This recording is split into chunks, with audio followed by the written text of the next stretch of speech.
Saya Titiko. Ini adalah Sony Xz Premium yang saya beli seharga 1,3 jutaan. Dan Sony Xz Premium ini sudah bersama dengan saya 1 bulan lebih. Dan apakah masih oke banget Sony Xz Premium ini ketika teman-teman beli buat dipakai di tahun 2022 ini? Kalau untuk performa gamingnya kemarin sudah saya tes Sony Xz Premium ini. Kalau teman-teman belum nonton, teman-teman cek linknya di atas sini. Dan untuk pemakaian dailynya akan saya bahas di video kali ini.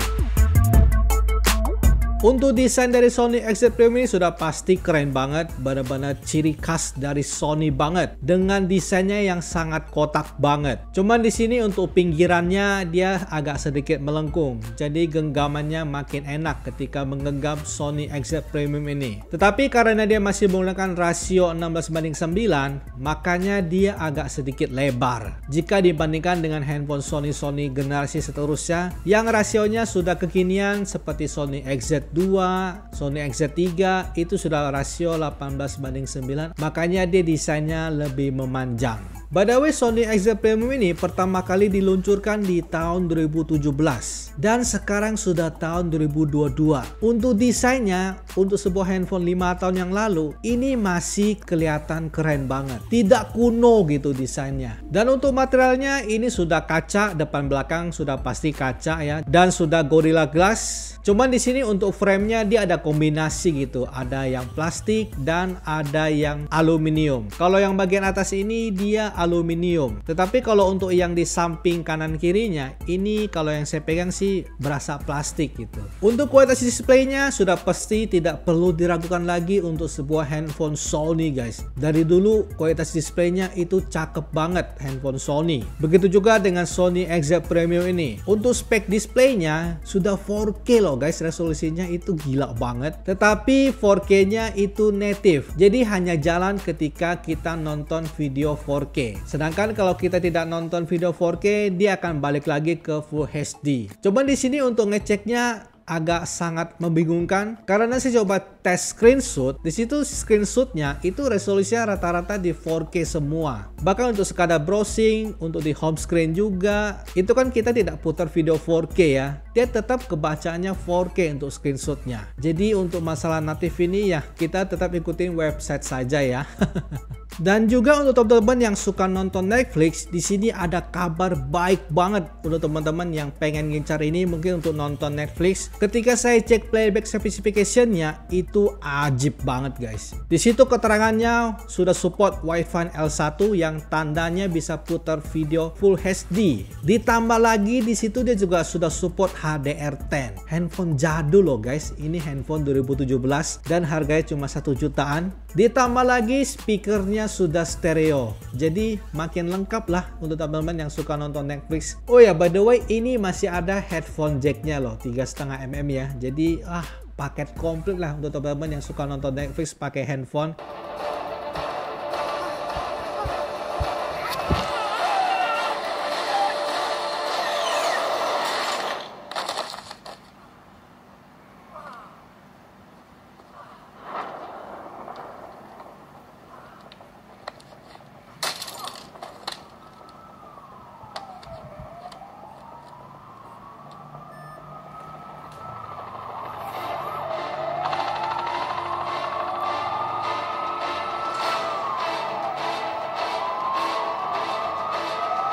Untuk OS-nya, Sony Xz Premium sekarang berjalan di Android Pie, Android 9. Dengan security patch-nya di bulan Juni 2019. Dan saya yakin ini adalah update terakhir karena tidak mungkin mendapatkan update lagi karena ini handphone jadul ya. Handphone sudah mau 5 tahun usianya. Ya wajar lah ya. Dan selama pemakaian saya ini tidak ada bug-bug yang aneh-aneh ketika pakai Sony Xz Premium ini. Cuman satu yang saya rasakan, yaitu ketika ketik-ketik dengan cepat itu saya berasa kayak ada bug multi touch-nya. Jadi kadang-kadang kalau ketik terlalu cepat dia akan loncat gitu. Kita pencetnya apa, dia akan larinya ke apa. Jadi ya kalau teman-teman pakai handphone ini ngetiknya harus santai guys. Jangan cepet-cepet ya karena nanti loncat. Tidak tahu kalau kalau unit lain, cuman di unit ini yang saya rasakan seperti itu. By the way, Sony XZ Premium yang saya beli ini adalah versi Docomo, dan versi Docomo memang sangat banyak banget untuk bloatware-nya, tetapi ada kelebihan dibandingkan dengan versi AU maupun versi SoftBank, yaitu untuk sinyalnya ini kalau yang saya lihat dari bar-nya itu penangkapannya lebih baik dibandingkan dengan versi AU maupun versi SoftBank. Dan juga untuk sinyalnya dia bisa memunculkan 4G+.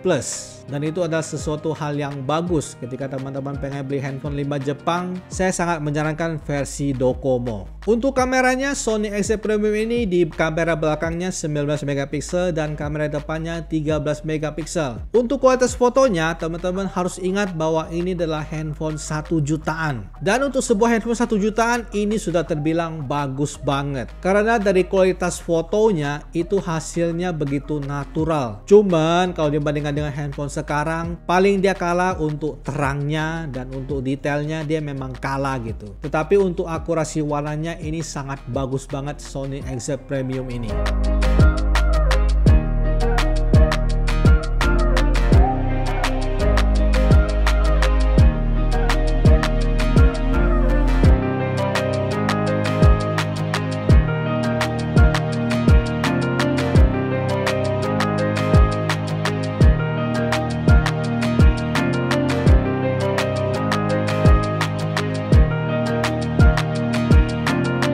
Dan yang bikin saya senang dari Sony XZ Premium ini adalah perekaman videonya dia bisa sampai 4K 30 fps dan juga stabil guys. Dan di sini kalau yang saya sih untuk kestabilan cukup bagus ya. By the way ini pasarannya cuma 1,3 jutaan guys untuk unit yang bagus banget, yang mulus banget seperti yang saya beli ini. Kalau yang saya sih ini oke banget ini untuk kestabilannya, nggak nyangka banget. Handphone jadul ya. Udah berapa tahun ini Sony? 1 jutaan, oke lah ya. Coba lihat langit. Nah, langit tuh. Dapat nggak langit ya? Kalau dari lain sih kayak nggak kelihatan langitnya guys. Nah, kalau begini baru kelihatan. Kalau begini hilang dah. Oke. Ini sampai perekaman video 4K pakai Sony XZ Premium. Oke, untuk kualitasnya bagaimana?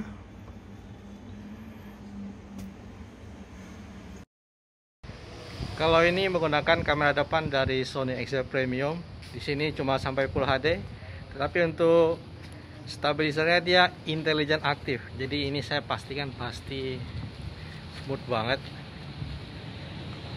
Kita coba langit. Nah, kalau ada langit kayak gini, bagaimana kualitasnya? Ini adalah handphone jadul ya. Tapi yang penting stabil sih.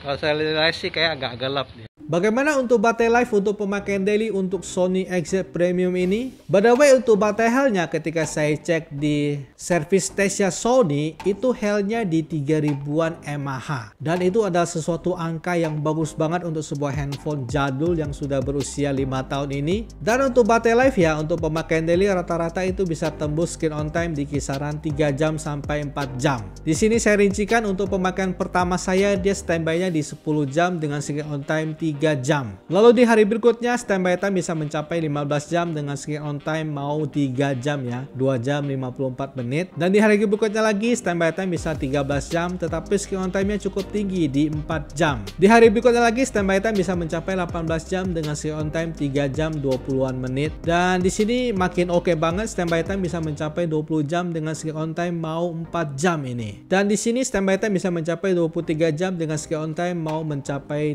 4 jam. 3 jam 40 menit oke lah itu. Dan terakhir ini saya standby time mencapai 11 jam dengan screen on time mencapai 4 jam. Berarti untuk baterai life untuk Sony XZ Premium ini kalau teman-teman pakai ya paling sehari ngecasnya 2 kali. Paling pahit ya 3 kali lah untuk pemakaian standar ya tanpa gaming sama sekali. Jadi kesimpulannya, apakah Sony XZ Premium ini worth it untuk teman-teman beli di tahun 2022 ini? Mengingat harganya cuma 1 jutaan ya, saya katakan sudah pasti sangat worth it banget. Karena kalau kalau teman-teman beli handphone baru ya, dapatnya handphone apa sih 1 jutaan? Pasti kentang banget guys. Jauh jika dibandingkan dengan Sony Xz Premium ini. Untuk pemakaian daily masih enak banget, displaynya yang bagus banget ya. Belum lagi untuk teman-teman yang suka nonton Netflix, ini ajib banget guys. Sudah full HD, udah gitu HDR10 nya nyala, kamera yang udah bagus banget untuk di level angka 1 jutaan. Paling kalahnya dengan handphone baru-baru saat ini ya, paling kalah di baterai life-nya aja guys. Tetapi ada satu hal yang bikin Sony Xz Premium ini itu kalah telak dengan handphone baru sekarang, yaitu adalah ini unit second dan ini juga unit inter. Ditambah lagi ya, unit inter itu IMEI-nya agak sedikit was-was. Jadi teman-teman kalau beli handphone ini ya,